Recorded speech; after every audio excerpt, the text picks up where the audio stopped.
Existe idade para descobrir a verdadeira vocação? Mesmo depois de adultos, muitos descobrem que o caminho da realização pessoal pode ser outro.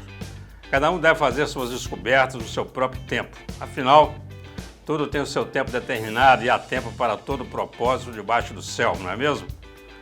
Tempo de discernimento, tempo de olhar para nós mesmos, de sentir as emoções, nosso coração e refletir sobre a nossa história pessoal. Nosso entrevistado de hoje sabe muito bem disso. Começo de conversa está no ar.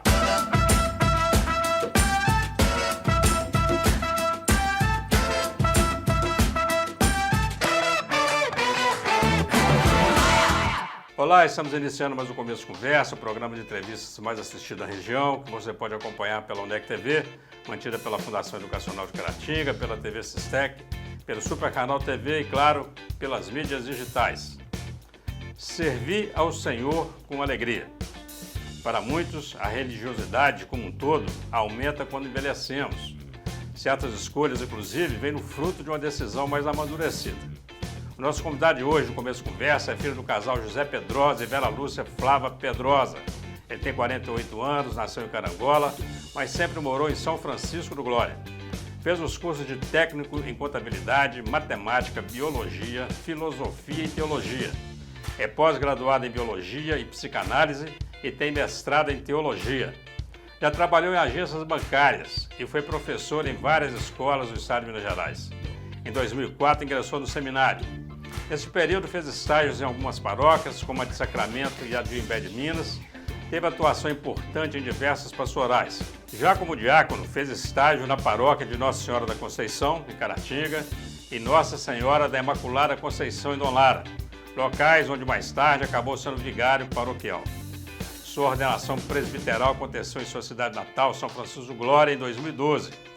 Em 2014, tomou posse como pároco da paróquia Nossa Senhora da Conceição, em Vermelho Novo. E em janeiro de 2016, retornou mais uma vez para a paróquia de Nossa Senhora da Conceição, em Caratinga. De 2022 até 2023, esteve em Belo Horizonte fazendo mestrado. E agora está de volta a Caratinga como vigário paroquial da paróquia Senhor Bom Jesus. Eu estou falando do padre Marlone Pedrosa. Vem para cá, padre Marlone. Seja bem-vindo. Prazer ter você aqui. Senta aí. Que bom, rapaz. De volta a Caratinga. De volta a Caratinga, depois de 2 anos. Que bacana, hein? E estava em BH agora, por último. Sim, BH. Fazendo mestrado. Fazendo mestrado lá na FAG. E antes disso, você esteve em que paróquia? Na Conceição. Conceição. Sempre. Que até hoje o pessoal chora falando que o padre Marlone saiu, o padre Marlone saiu. Eu quero até aproveitar isso, porque esse é um assunto que a população tem essa curiosidade, né? Por que mudam os padres de lugares? É a partir de um pedido do padre? É uma decisão do bispo só? É uma regra da igreja ou não? Sim. Eugênio, as pessoas às vezes entendem a diocese como muito local, né? Ou seja, eu vejo a minha paróquia. E a diocese, ela é uma grande empresa, né? E a nossa diocese, ela é grande, ela faz divisa aqui com Valadares, e a minha cidade mesmo, São Francisco do Glória, a ponta dela já faz divisa com Leopoldina, com a diocese de Leopoldina. Então, assim, não há um motivo específico, depende da gestão. Por exemplo, às vezes um padre adoece, aí tem que suprir aquela paróquia com outro padre, então um padre é transferido, mesmo estando bem. De repente ele está bem, mas o perfil dele coincide com aquela paróquia. A gente tem que pensar nisso também, né? Cada paróquia tem uma demanda, cada paróquia tem um perfil. E isso. Existem paróquias mais urbanas, paróquias mais rurais. As mais urbanas dependem de uma formação melhor, né? Assim, claro, entendo. E as rurais não. Às vezes o padre, ele quer, por exemplo, tem uma família, tem alguém da família, um membro passando mal, ele quer ficar mais próximo da família, ele pede para sair, para ficar mais próximo. Certo. Então, assim, não há um motivo específico. Né? A regra, geralmente, pede que fique no máximo 6 anos. Ah, mas já tem uma regra, assim, mais ou menos. Uma regra implícita de 6 anos, né? Mas pode passar ou pode... Eu mesmo fiquei 6 anos aqui na Conceição, certinho. De uma certa forma, assim, por mais que o pessoal sinta, né? Porque quando perde o bom padre, eles falam, tiraram o nosso padre Marlone aqui da Igreja da Conceição. Mas, na verdade, a comunidade também ganha a oportunidade de conhecer outra pessoa, outro padre, outro pastor. Né? Com certeza, a dinâmica do reino de Deus. E o próprio padre também, né, de poder interagir com mais fiéis, sem ser só aquele Sim, Que e a porque turma da assim, paróquia a igreja ela tem uma liturgia que ela se repete 3 em 3 anos, né? O ciclo litúrgico da igreja é o ano A, B e C. Então, de 3 em 3 anos ele retorna. Então, se um padre fica muito tempo num lugar, ele acaba se repetindo muito, né? Então, é interessante essa mudança. Me chama a atenção na sua entrada no seminário. Você entrou com 30 anos, é isso? 29. 29 anos. É. É interessante, eu acho bacana porque tem uma experiência boa e está sabendo exatamente o que quer. Não que os outros não saibam, mas a gente sabe que tem padre que começa a estudar garoto. Antigamente tinha muito disso, né? Ia para o seminário, ficava ali, virava padre e depois, às vezes, seguia bem, outros não seguiam. Como é que surgiu sua vocação? Como é que é isso? Com 30 anos, quer dizer, um jovem professor, dava aula, trabalhou em banco e aí quero ser padre. Essa pergunta é uma pergunta interessante, porque assim, eu não conseguiria especificar assim, como surgiu a vocação. Uhum. Eu sou de um berço católico cristão. Minha mãe tinha grupo de oração, de reflexão na cozinha da minha avó, que era do lado lá de casa. Então eu cresci nesse ambiente, sempre na igreja, todo domingo, catequese. Depois passei a participar dos encontros de adolescentes, depois de jovens, coordenando encontros de jovens. E esse desejo de ser padre sempre teve, sempre teve. Mas como eu morava numa cidade muito longe, São Francisco como eu disse, né, é a ponta da diocese, então a gente não tinha nem muito contato com padres, nós ficávamos meio para lá. Isso aí, como é que é? Não tinha, eu não conhecia Caratinga, por exemplo. E né? lá não tinha um padre fixo do local, não, que ficava lá, tinha uma paróquia? Tinha, era uma paróquia, tinha. E tinha o Padre Inácio, inclusive, que foi padre muito aqui bem, muito na bem. catedral. Ele foi o meu grande inspirador. Certo. O Padre Inácio era um padre ligado à educação, ele fundou a escola lá, fez um bem danado para São Francisco, fez um diferencial naquela cidade. Mas família, nenhum padre, nenhuma freira, não é nada, família de religiosos, não. Nada. Família religiosa, mas sem... religiosa, mas sem religiosos, Sem né? religiosos, no sentido de padre ou freira.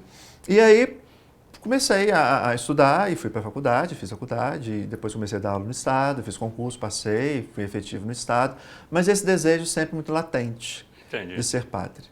E aí chega um certo momento da vida, eu já estava com 29 anos, né, assim, ou eu vou partir para o casamento, ou eu vou, de fato, né, ver o que é essa vocação, né?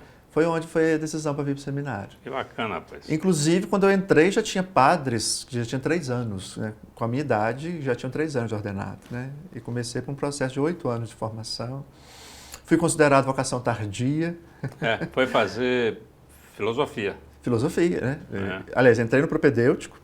Tá. Depois, passou lá em Ubaporanga. Em Ubaporanga, fiz filosofia aqui. Cumpriu os passos todos. E tanto é assim que a formação, a princípio, nem confiava muito na minha vocação, porque eles pediram que eu continuasse dando aula.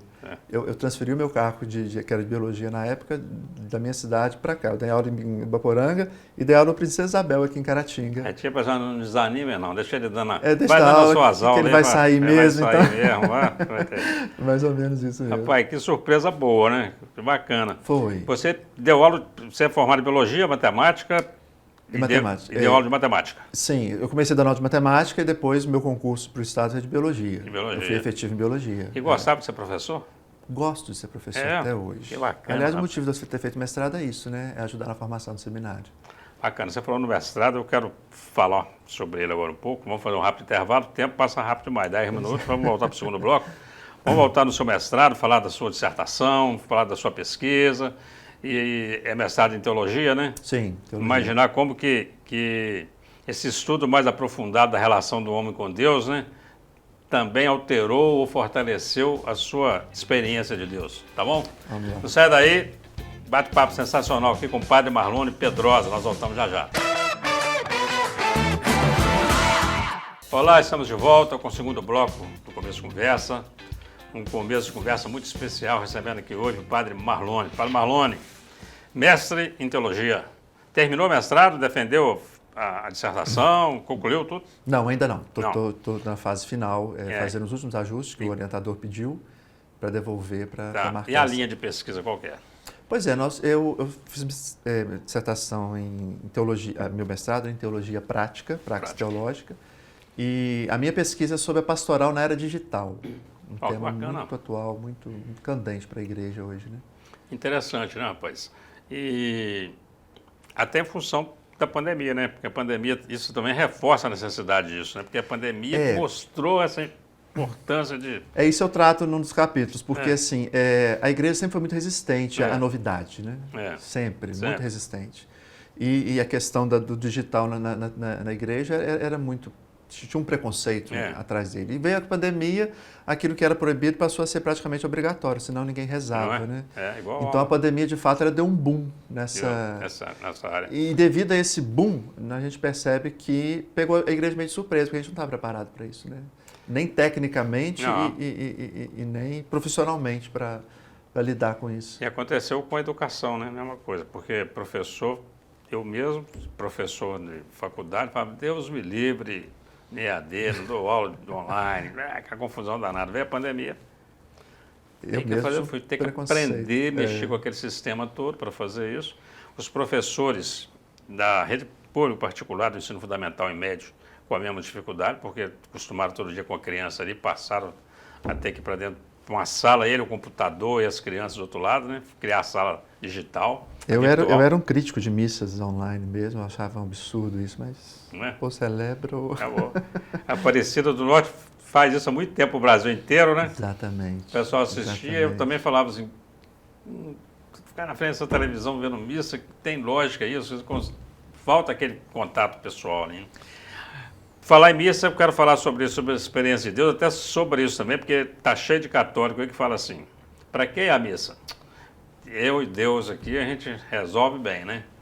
Cada um vai com a sua experiência do jeito que ele acha que está certo, né? Eu sei que não é bem assim.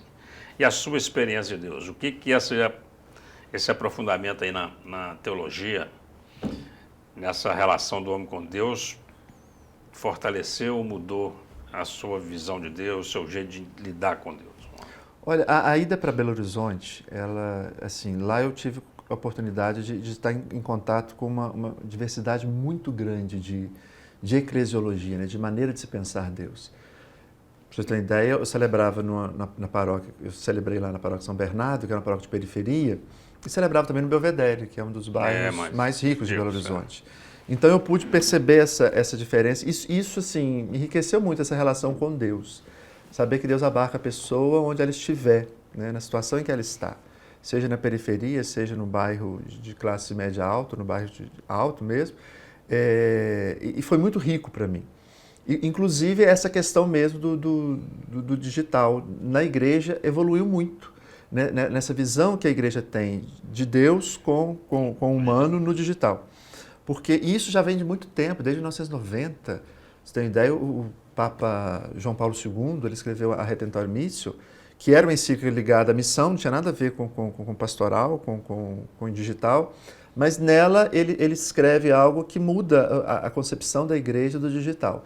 Ele diz que até então, e nós fazemos isso até hoje, né? A igreja usa o digital como meio, como instrumento, para transmitir uma missa, para transmitir uma live, para dar uma formação. E Papa João Paulo II disse, não, ela não é um meio, ela é um ambiente. Ela é um ambiente que tem que ser habitado, porque tem gente que está ali. Então, essa diferença entre o que a gente fazia muito, né?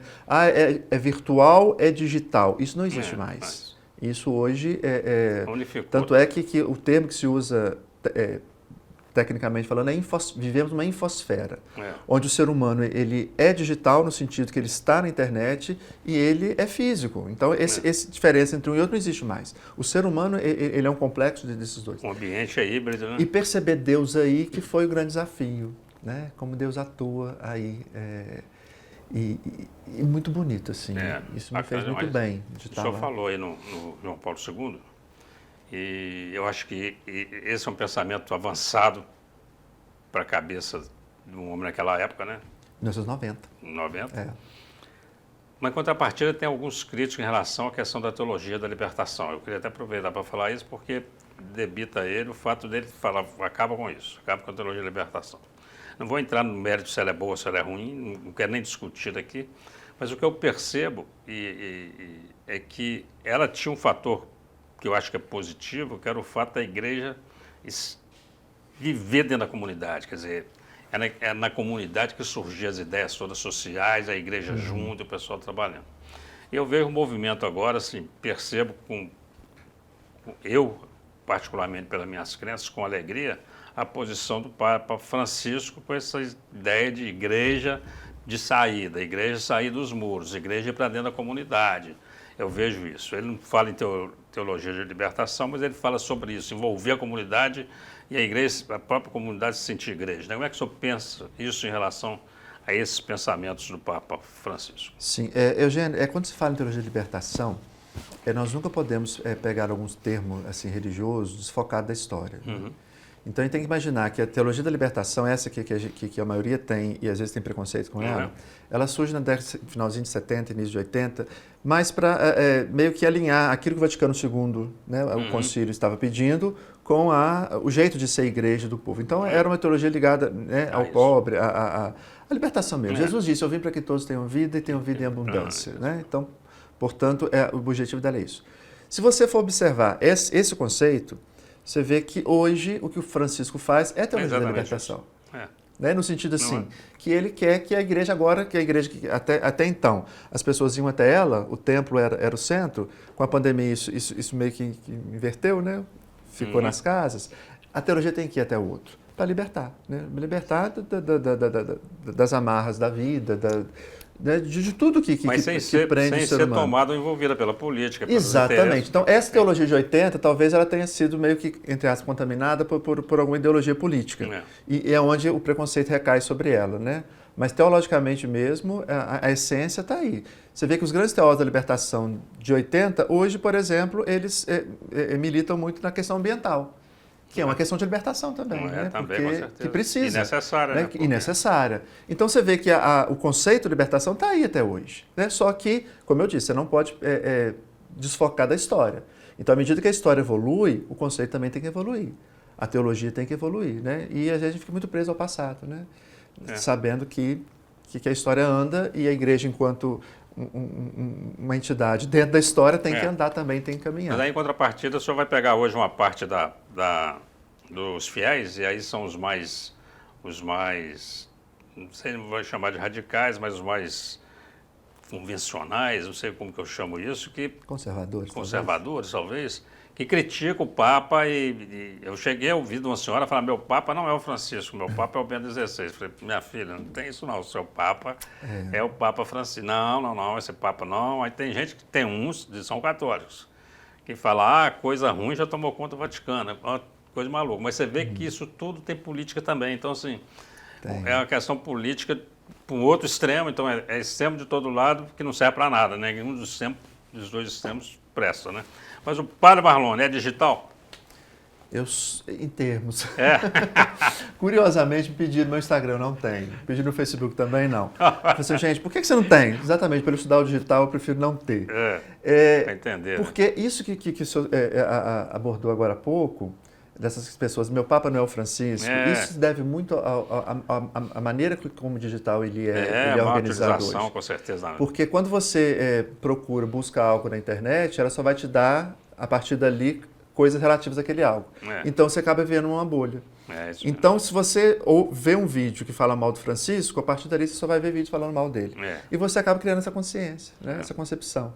Então, essa algoritmização que a internet traz hoje acaba fazendo com que as pessoas sejam cheias de opiniões. Papa Francisco é a favor do aborto, não é? Mas você escreve isso lá, daí para frente, rapaz, tudo quanto a notícia fake news tiver sobre isso, o Google já te joga mesmo, a rede social já traz para você, a inteligência artificial, uma coisa impressionante. E nós temos hoje um grupo de católicos, dito católicos, né, os tradicionalistas, que fazem muito mal na internet nesse sentido. Né, porque com certeza.